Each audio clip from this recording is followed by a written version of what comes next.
Thank you very much. Well, I got a tune I want to do for you now. I think it's called Over the Garden Path. Well, speaking of garden, I got to tell you, when I was a young feller, see, I was out in my grandfather's garden one time. And I was digging worms and pulling them out of the ground, and a can of spray starch I got from Mom. See? And I was spraying them with spray starch and shoving them back down the hole. And Grandfather comes out and he says, "What are you doing, my son?"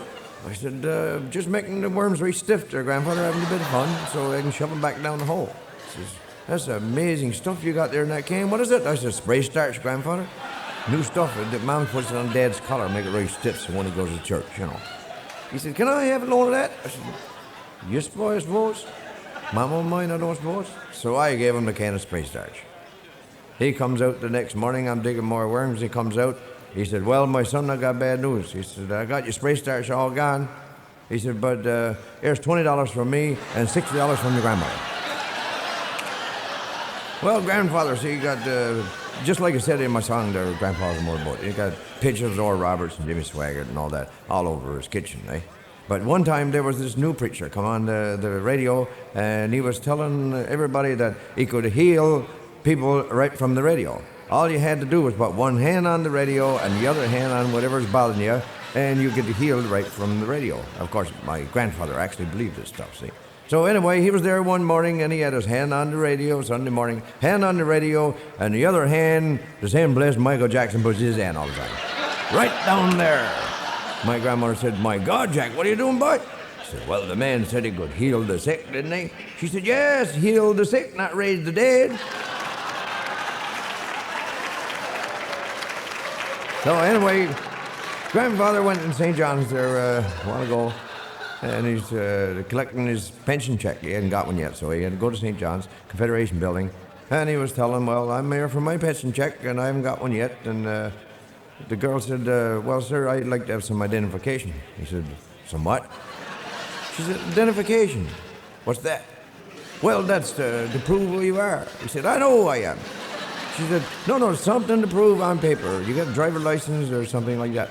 He said, "No, I haven't got a thing." So anyway, he comes back to Grandmother next day, and he's telling her, he said, "Well, my dear, I finally got my pension check." She said, "Well, how'd you manage to get your check when you didn't have any identifications or anything like that with your name on it?" He said, "Well, maid," he said, "when she was asking me all kinds of questions, I pulled open my chest, and I said, 'Here, don't that look like 65 years of gray and hard wear and tear to you?'"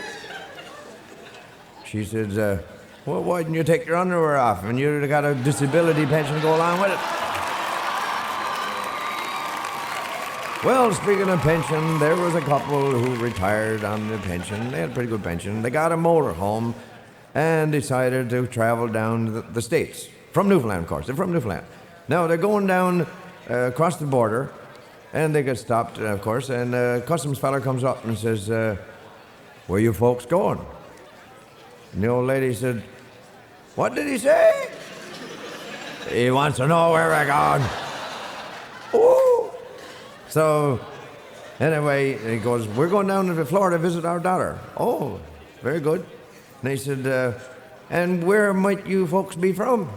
The old lady said, "What did he say?" "He wants to know where we're from." Ooh. "Stephenville, Newfoundland."